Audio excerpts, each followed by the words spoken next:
Welcome to public TV news bulletin. ముందుగా headlines. Peddapalli జిల్లా Elgaid TRS party parliament అభ్యర్థి కొప్పుల ఈశ్వర్ ఎన్నికల ప్రచారం.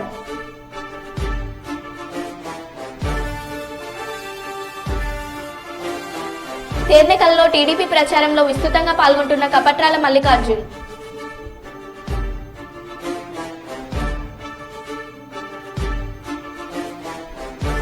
మహిళలకు రక్షణ కావాలంటే రాహుల్ గాంధీ ప్రధాని కావాలి, ఎమ్మెల్యే యశస్విన్ రెడ్డి.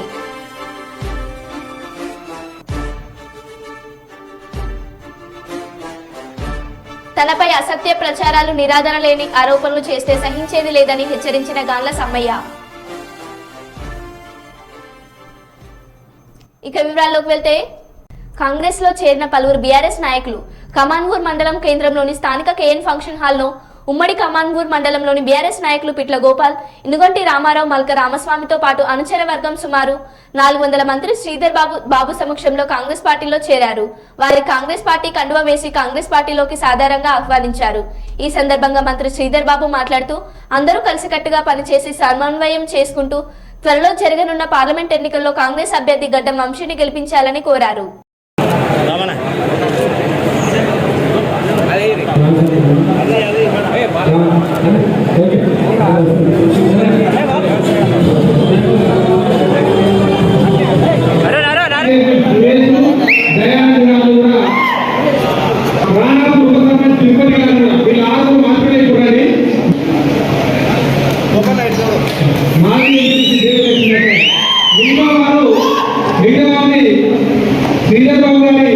ప్రసన్నం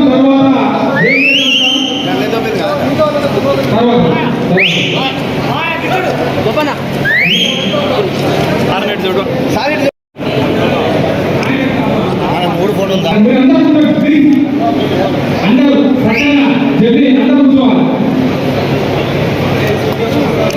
శ్రవణ్ కుమార్ గారు, శ్రవణ్ కుమార్ గారు ప్లీజ్ అన్న కూర్చొని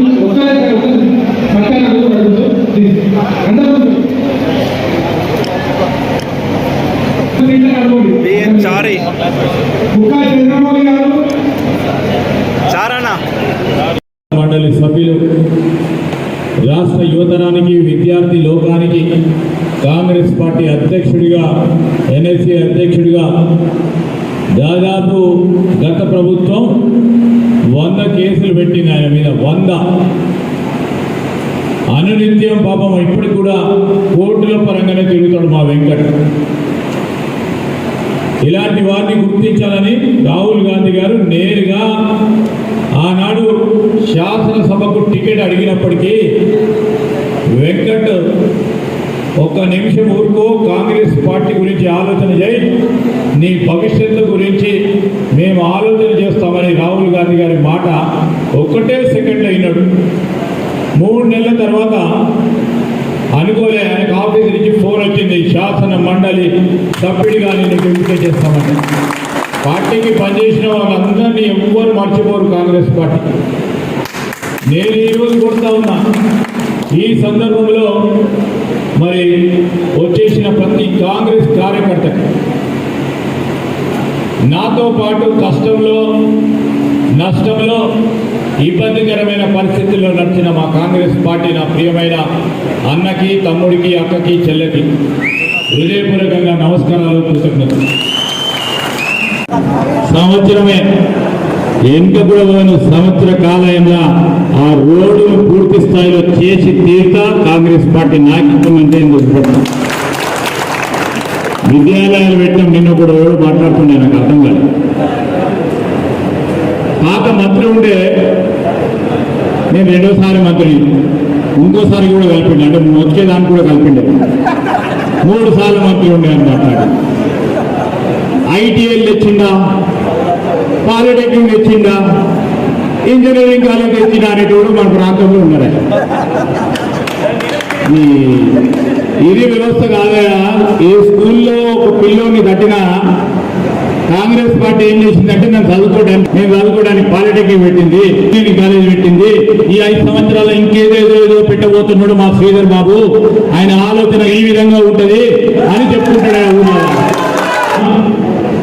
ఆ వర్షాల వల్ల వారి ధాన్యం తడిసిందో తడిసిన ధాన్యం కూడా రాష్ట్ర ప్రభుత్వం కొనుగోలు కేంద్రాల వద్ద నుంచి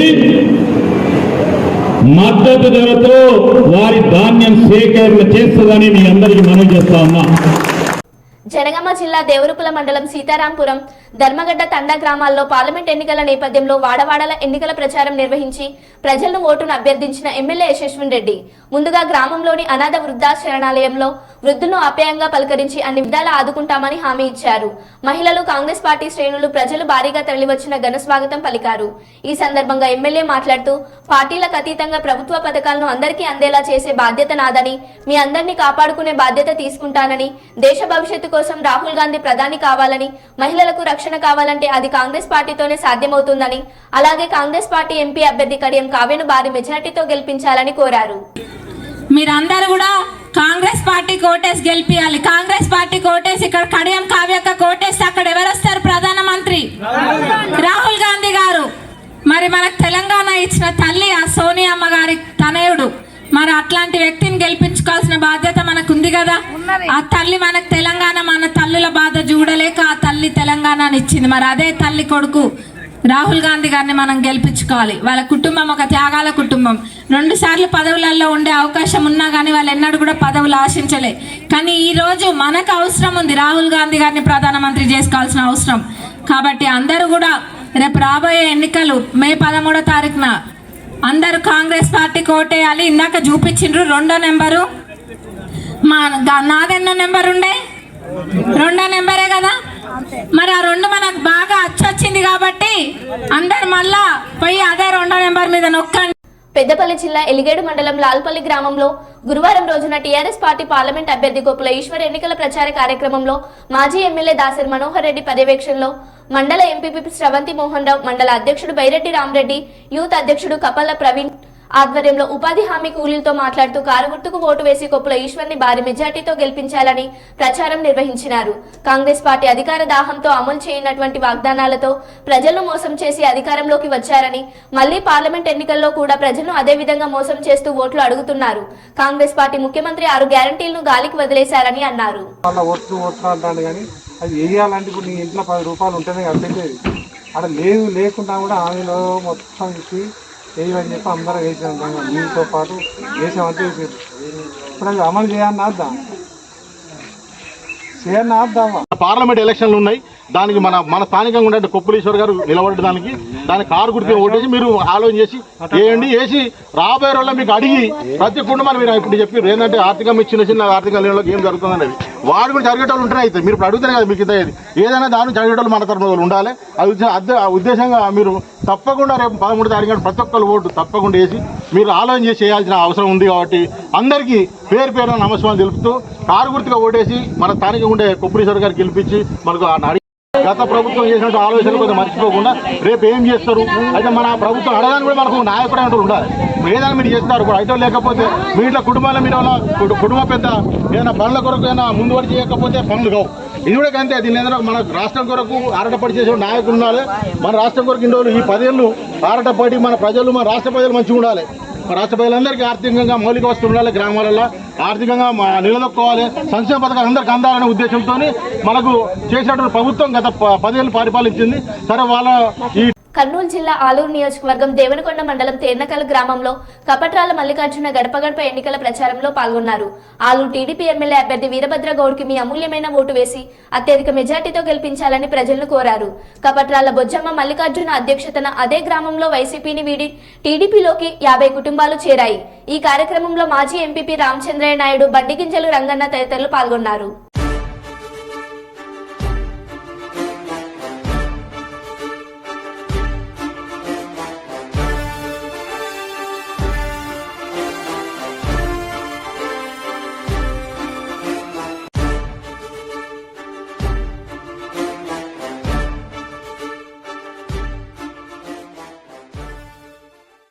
పెద్దపల్లి జిల్లా తక్కలపల్లి గ్రామంలో గురువారం రోజున ఉదయం ఉపాధి హామీ కూలీలకు, గ్రామ ప్రజలకు పెద్దపల్లి పార్లమెంట్ టీఆర్ఎస్ ఎంపీగా కొప్పుల ఈశ్వర్ కారు గుర్తుకు ఓటు వేసి భారీ మెజార్టీతో గెలిపించాలని రామగుండం మాజీ శాసనసభ్యులు కోరకంటి చందర్ కోరారు. ఈ సందర్భంగా ఆయన మాట్లాడుతూ ఈ కార్యక్రమంలో టీఆర్ఎస్ నాయకులు, ఉపాధి హామీ కూలీలు, గ్రామ ప్రజలు, కార్యకర్తలు తదితరులు పాల్గొన్నారు. మన పాలకొద్ది బండ్ల వైసీపీ ఎర్రం శ్రావణ గారికి, మా గ్రామ అధ్యక్షులు బండ గారికి, మన కార్యకర్తలకు, మన లీడర్లకు, ప్రజాప్రతినిధులందరికీ ధన్యవాదాలు చేస్తూ, మీకు అందరు కూడా మహిళా అందరికీ, అక్కలకు, చెల్లెళ్ళకు అందరికీ మనస్ఫూర్తిగా ధన్యవాదాలు తెలియజేసుకుంటూ ఒక 2 నిమిషాలు మాట్లాడతా. మీరు దయచేసి మన గ్రామస్తులు, ఇక్కడ ఉపాధి పనికి వచ్చే వాళ్ళంతా మన గ్రామస్తులే. ఇంట్లో అన్ని కులాలు ఉంటాయి, అన్ని పార్టీలు ఉంటాయి. ఎవరి ఉద్దేశం ఎట్లుందో మేము తెలుసుకోలేము. ఓటు కాడి పోయినాకనే మీ ఉద్దేశం కొద్ది మీరు ఓట్లు ఎత్తారు తప్ప, నేను ఈ లీడర్ మనిషిని, నేను ఆ లీడర్ మనిషిని అంటే అత్తారు. ఆ లీడర్లు వస్తారు, ఈ లీడర్ వస్తారు, అందరం వస్తాం. మారుతాయి, తర్వాత ప్రభుత్వాలు మారుతాయి, లీడర్లు మారుతారు. ప్రజలు మాత్రం తక్కలపల్లి గ్రామస్తులు అట్లే ఉంటాం. ఇందులో ఎవరైనా మాట్లాడినా, ఎవరే టాట ఎక్కించినా, ఇటు ఎక్కించినా, ఎవరైనా మాట్లాడుకున్నాడా ఓటేసక్కడ మాత్రం ఎవరైనా చూడం. దయచేసి మీకు ఎట్లా న్యాయం అనిపిస్తుంది, ఈ న్యాయమా అన్యాయమా? మన టీఆర్ఎస్ ప్రభుత్వం ఏం చేసింది? మన ఊరికి కూడా కొన్ని పనులు చేసినప్పుడు ఇక్కడ ఎండకు వడదెబ్బ తగులుతుందని తెలిసి కూడా కుటుంబం కోసం, పిల్లల కోసం, కుటుంబం బాగుండాలని కష్టపడేటువంటి మీరు ఇలా మిమ్మల్ని కలిసేటువంటి గొప్ప అవకాశాన్ని తీసుకొని జరుగుతున్నటువంటి విషయాలను మీకు కొంచెం చెప్పుదామని ప్రత్యేకంగా రావడం జరిగింది. ఇంతకుముందు ఎట్లా అంటే ఎన్నో మీటింగ్లు గతంలో కూడా మేము అధికారంలో ఉన్నప్పుడు, నేను ఎమ్మెల్యేగా ఉన్నప్పుడు, మన నాయకత్వం ఉన్నప్పుడు కూడా వాళ్ళు అనేక మంది మీటింగ్లు పెట్టారు. వాళ్ళ మీటింగ్ల వల్ల ఎక్కడ కూడా మన వాళ్ళు ఎన్నడూ కూడా గట్లా ప్రశ్నించలేదు. అది వాళ్ళ విజ్ఞతగా వదిలిపెడదాం. అయితే ఇక్కడ జరుగుతున్నటువంటి విషయాన్ని మీకు ఒకసారి మీకు దృష్టికి తీసుకుపోతాం. ఈరోజు పార్లమెంట్ ఎన్నికలు వచ్చినాయి. ఈ పార్లమెంట్ ఎన్నికలు 77 ఏళ్ల నుంచి నడుస్తా ఉన్నాయి. 50 ఏళ్ళు కాంగ్రెస్ పార్టీ దేశాన్ని పాలన చేసింది, 10 ఏళ్ళు బీజేపీ పాలన చేసింది, యూపీఏ ఎన్డీఏ 15 ఏళ్ళు చేసింది. ఎక్కువలు చేసినా కూడా పేదం మమ్మల్ని జైల్లో పెడతారా, కొట్లాడతారా మాతోని మేము అన్నింటినీ కూడా సిద్ధపడ్డటం. ఆ రోజు తెలంగాణ కోసం ఇదే కాంగ్రెస్ పార్టీ మీద కొట్లాడిన వాళ్ళవే. మోసం ఎన్ని రోజులు చేస్తారు? అదే డిమాండ్ చేస్తే అది తప్పుగా పరిగణించడం అనేది సరి అయింది కాదు. రేపటి కాలంలో మాకు ఒక బలం కావాలి. ఇవాళ నేను ఎమ్మెల్యేగా లేను, ఒక ఎంపీ మనకు బలం ఉంటే, బీఆర్ఎస్ పార్టీ ఎంపీ ఉంటే మమ్మల్ని ఏ ఇబ్బంది పెట్టినా, రేపు పోలీస్ స్టేషన్లో పెట్టినా, మీకోసం కొట్లాడుతున్నప్పుడు ఇబ్బందులైనా కూడా మాకు కొంచెం బలం ఉంటది. కాబట్టి ఈసారి మీరందరూ కూడా ఎంపీకి కారు గుర్తుకు ఓటేయాలని ప్రత్యేకంగా విజ్ఞప్తి చేయడం కోసమే ఇక్కడికి రావడం జరిగిందని ఈ సందర్భంగా అక్కలకు, చెల్లెళ్ళందరికీ కూడా తెలియజేస్తూ, ఇవాళ ప్రశ్నించకపోతే ఏది చేసేటువంటి పరిస్థితి లేదు, ప్రశ్న కొట్లాడకపోతే ఏది జరిగేటువంటి పరిస్థితి లేదు. అందుకోసమే కేసీఆర్ గారు బస్సు యాత్ర మొదలు పెడితే ఇలా బస్సు యాత్రకు బంద్ పెడుతున్నారు, అనేక ఇబ్బందులు పెడుతున్నారు. ఏ ఇబ్బందులు పెట్టినా మేమన్నాడు ఈ తెలంగాణ కోసం పదవులు లేని రోజే తెలంగాణ కోసం కొట్లాడిన వాళ్ళం. మీరు గొప్పగా 5 ఏళ్ళు మాకు అధికారం ఇచ్చారు. మీకు న్యాయం చేయడం కోసం ఇక్కడ అన్ని బిల్డింగ్లు కట్టాము, రోడ్లు వేసినాము, అన్ని విధాలుగా చేసాం. మేము తక్కలపల్లి నుంచి ఇక్కడికి రోడ్డు మేము 1.5 కోట్ల మేము పెడితే దాన్ని కొబ్బరికాయ కొట్టుకుంటా మా గురించి వ్యతిరేకంగా మాట్లాడుతున్నాం. మీరు చేసుకునేది చేసుకోండి, మేము అద్దంటలేము. మీకు ఒక అవకాశం ఇచ్చారు ప్రజలు, అభివృద్ధి చేయండి. అసెంబ్లీలో కేటీ రామారావు గారు, హరీష్ రావు గారు మాట్లాడారు. మీరు అన్ని హామీలు ఇచ్చారు, 420 హామీలు ఇచ్చారు, 13 అభయహస్తం పేరు కింద అప్లికేషన్లు తీసుకున్నారు. మరి వీటన్నిటిని కూడా అసెంబ్లీలో తీర్మానం చేయండి, చట్టబద్ధత కల్పించింది, వీటిని తప్పకుండా అమలు చేస్తామని ప్రకటన చేయరని అసెంబ్లీలో మనోళ్ళు మాట్లాడారు. బీఆర్ఎస్ కు సంబంధించి మాట్లాడితే వాళ్ళు ఏమన్నారు అంటే 100 రోజులలో ఈ హామీలన్నిటిని కూడా అమలు చేస్తామని అన్నారు. అమలు చేస్తామన్నాక మనోళ్ళందరూ కూడా వేచి చూసిరు. 100 రోజులు గడిచిపోయింది, 5 నెలలు గడిచిపోయింది. కేసీఆర్ గారు నల్గొండలో మీటింగ్ పెట్టి మీరు హామీలు ఇచ్చారు, ఇలా ప్రజలకు ఆశ చూపారు, మీరు మోసం చేస్తున్నారు. ఆశ చూస్తే ఆశపడడం తప్పేం కాదు, ప్రజలది ఆశపడ్డారు, మీకు ఓట్లేసారు. కానీ అలా మీరు మోసం చేస్తున్నది తప్పు, ఈ మోసం విధానం తప్పు అని చెప్పేసి కేసీఆర్ గారు ప్రశ్నిస్తూ ఉన్నారు. ప్రశ్నిస్తే రేవంత్ రెడ్డి కాంగ్రెస్ పార్టీ వాళ్ళు ఏమంటారు? కేసీఆర్ పేగులు తీసి మెడలేసుకుంటాం, కేసీఆర్ ను జైల్లో పెడతాము, కేసీఆర్ కన్ను గుడ్లు పీకేస్తామని మాట్లాడతారు. అంటే ప్రజల కోసం మాట్లాడు తప్ప మేము అధికారంలో ఉన్నప్పుడు మా గురించి మీరు కూడా మాట్లాడారు. ఇవాళ మీరు అధికారంలో ఉన్నారు కాబట్టి మీరు ఇచ్చినటువంటి హామీలను నెరవేర్చాలని మేము అడుగుడు తప్ప, మేము అడిగితే కోరికం చెందలు అది చేస్తాండి, ఇది చేస్తాడు, ఇది చేసిండు, అది చేసిండు అని లేనిపోని ముచ్చట్లని మాట్లాడతారు. ఇప్పటికి కూడా అప్పుడు మాట్లాడారు, ప్రజలు నమ్మిర్రు, మాకు ఓట్లు వేయలే, దాన్ని మేము స్వీకరిస్తున్నాం. అయ్యో ఒకసారి గెలుస్తాం, ఒకసారి ఓడిపోతాం. ఓటమి గెలుపుల కోసం మేము బాధపడేటోళ్ళం కాదు. ఈ 14 ఏళ్ళు ఈ తెలంగాణ కావాలని కొట్లాడిన వాళ్ళం. 14 ఏళ్ళు కొట్లాడితే 120 కేసులైనా మోసిన వాళ్ళం. 45 రోజులు జైల్లో ఉన్నా కూడా ప్రజలు కోరుకుంటున్నారు, ప్రజలకు న్యాయం అవుతుంది, ఈ తరం ఎట్లాగో ఇబ్బంది పడ్డది, రాబోయే తరం అన్నా బాగుపడుతుందని కొట్లాడినాం. తెలంగాణ కోసం కొట్లాడినాం, తెచ్చినాం. ఇలా అదే విధంగా ప్రజల కోసం నిలబడి మేము మాట్లాడితే అనేక విధాలైనటువంటి ఆరోపణలు చేస్తూ ఈ విధంగా ఇబ్బంది పెడుతున్నటువంటి ఉమ్మడి కరీంనగర్ జిల్లా కాంగ్రెస్ కమిటీ మాజీ అధ్యక్షులు కటక మృత్యుంజయం, తెలంగాణ ప్రభుత్వ విప్ అడ్లూరి లక్ష్మణ్ కుమార్, జగిత్యాల జిల్లా కేంద్రంలోని ఎమ్మెల్సీ జీవన్ రెడ్డి స్వగృహం ఇందిరా భవన్ లో ఈ రోజు మీడియా సమావేశం నిర్వహించారు. చరిత్ర ఏంది మీది కాబట్టి నేను చెప్తా ఉన్నా, ఇవాళ జీవన్ రెడ్డి గారు గెలవడం ఈ నియోజకవర్గంలో అనివార్యం. తప్పకుండా ప్రజలు రాహుల్ గాంధీ గారిని ప్రధానమంత్రి చేయడానికి ఈ నిజామాబాద్ పార్లమెంటు, మరీ ముఖ్యంగా నేను నా ప్రార్థన, నా విజ్ఞప్తి ఏంటంటే, నేను గత 15, 20, 30, 40 సంవత్సరాలుగా 83లో నేను ఎమ్మెల్యే ఉండి అప్పటి నుంచి జిల్లా రాజకీయాల లోపల 12 సంవత్సరాలు ఉమ్మడి జిల్లాకు 11 సంవత్సరాలు ఉమ్మడి జిల్లా పార్టీకి అధ్యక్షుడిగా, కేంద్ర సహకార బ్యాంక్ ఉమ్మడి జిల్లాకు నేను చైర్మన్గా, రాష్ట్ర పార్టీ లోపల రాజశేఖర రెడ్డి, వెంకటస్వామి గారు లాంటి అనేక మంది నాయకుల చేతి కింద పనిచేసినటువంటి వ్యక్తిగా, శ్రీపాదరావు గారు వాళ్ళ కింద పనిచేసినటువంటి వ్యక్తిగా నేను విజ్ఞప్తి చేస్తా ఉన్నా కాంగ్రెస్ పార్టీ పక్షాన. ఈనాడు జీవన్ రెడ్డి గారు గెలవలసినటువంటి ఆవశ్యకత ఈ రాష్ట్రానికి మాత్రమే కాదు, జాతికి ఉన్నదని చెప్తాం. అవసరం దానం చేసినటువంటి వ్యక్తి, త్యాగం చేసినటువంటి వ్యక్తి అటల్ బిహారీ వాజ్పేయి దగ్గర నుంచి మొదలు పెట్టుకుంటే ఇంకా కింది దాకా ఉన్నటువంటి అరవింద్ దాకా కూడా నేను అడుగుతా ఉన్నా, ఏంటి మీ త్యాగాలు ఈ దేశం కొరకు, ఈ జాతి కొరకు అని చెప్పి నేను అడుగుతా ఉన్నా. బుద్ధి లేని మాటలు మాట్లాడకండి దయచేసి. ఈరోజు రాహుల్ గాంధీ గారి నాయకత్వం లోపల ఉన్నటువంటి కాంగ్రెస్ పార్టీ, శ్రీమతి సోనియా గాంధీ గారి నాయకత్వం లోపల ఉన్నటువంటి కాంగ్రెస్ పార్టీ, మరి ముఖ్యంగా ఇక్కడ రేవంత్ రెడ్డి దండివాని కంటే మొండివాడే గొప్పవాడని చెప్పి ఒక సామెత ఉన్నది తెలుగులో. ఎంత మొండిగానైనా కూడా ఈ రాష్ట్రం లోపల ప్రభుత్వాన్ని సాధించాలని చెప్పి రాష్ట్ర ప్రజలను ఒప్పించి తెలంగాణలో 2వ ముఖ్యమంత్రిగా ఇవాళ ఎన్నిక కాబడినటువంటి రేవంత్ రెడ్డి గారి యొక్క నిర్ణయాలను దయచేసి మీరు పరిగణలోకి తీసుకోండి అని చెప్పి నేను బీజేపీ వాళ్ళని కూడా కోరుతా ఉన్నాను. ఇంత గట్టి నిర్ణయాలు ఎవరు తీసుకోలేదు. మీరు ఎన్ఆర్ఐని గురించి మాట్లాడేటువంటి అర్హత మీకు లేదు. మీకేం చెప్తా, ఇంకొక మాట మీకు జ్ఞాపకం చేస్తా మీ ద్వారా. ఇవాళ బీజేపీ నాయకులకు మళ్ళీ ఒకసారి మాట్లాడద్దు 2 రోజుల లోపల. ఎప్పుడు కూడా ఎన్ఆర్ఐ అనేటువంటి సంస్థను మీ ఇప్పుడు ఉన్నటువంటి అసలు కేంద్రం లోపల దానికి గుర్తింపే లేకుండా చేసినటువంటి వ్యక్తులు మీ భారతీయ జనతా పార్టీ అని చెప్తా ఉన్నారు. ఒక జ్ఞానం ఉండాలి నీకు, ఎంపీ కావచ్చు. మీకు జ్ఞాపకం ఉంటే 10 సంవత్సరాల కింద ఉన్నటువంటి కాంగ్రెస్ పార్టీ ఆనాడు ఎన్ఆర్ఐ బోర్డు కావాలని చెప్పి ఇక్కడి నుంచే మొదలైంది. అది ఏది ఈ ఉద్యమం అంతా కూడా జగిత్యాల నుంచి మొదలై ఇది రాష్ట్ర వ్యాప్తంగా ఎన్ఆర్ఐ బోర్డు కావాలని చెప్పి మిత్రులు ఈయన పేరేంది చాంద్ భాయ్, ఆయన కాదు ఇంకా చాలామంది కూడా దీని కొరకు ప్రయత్నం చేసినటువంటి సందర్భంలో అప్పుడు వైఎస్ రాజశేఖర రెడ్డి గారు మళ్ళీ ఒకసారి మాట్లాడకూడదని చెప్పి ఇంత మైన్యూట్ ఇష్యూ అయినా కూడా నేను ఈ సందర్భం లోపల తీసుకుంటా ఉన్నా. దయచేసి నోరు మూసుకుంటే మంచిదని నేను హెచ్చరిక చేస్తా ఉన్నా భారతీయ జనతా పార్టీకి. ఎన్ఆర్ఐ అనేటువంటి ఒక శాఖను రాష్ట్ర ప్రభుత్వం లోపల క్రియేట్ చేసినటువంటి వ్యక్తి డాక్టర్ వైఎస్ రాజశేఖర రెడ్డి గారు, కాంగ్రెస్ పార్టీ ప్రభుత్వం అనేటువంటి మాట ఈ సందర్భంగా చెప్తా ఉన్నా.